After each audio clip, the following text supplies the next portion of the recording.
noneho mutabare ngo iby'inkundo z'i Kigali ngo bimaze kuba gatogo.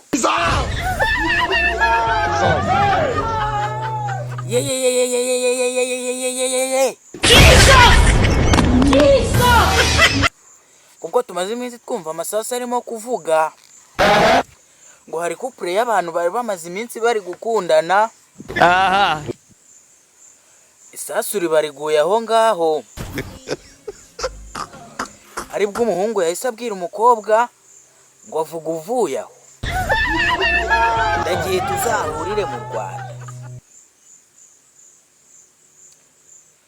Kandi mu by'ukuri ngo yari yaravuze ngo ngiye napfa ku bwawe ngo nzakurinda niyo napfa ku bwawe nta kibazo. Niko se bahu inkundo z'i Kigali ko mbone zisigaye ziba zishakira uncenche gusa. Mama yangu. Ubwo ibi bintu twabyita gute?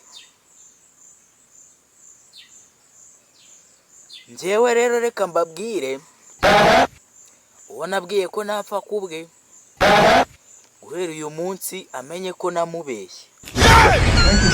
Ngo nari ndi seriye.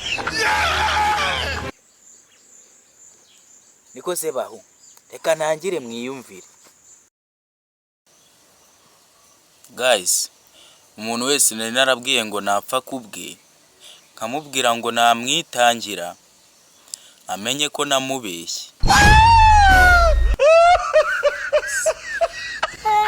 Nyuma yo kumva ibyo ngibyo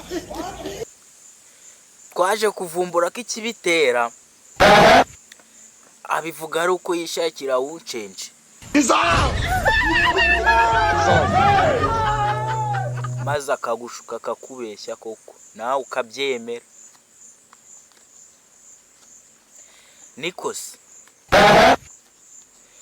uwo nari narababwiye wese amenye ko namubeshyaga, hari icyo namushakaga, amafaranga, uncenche n'ibindi ntavuze.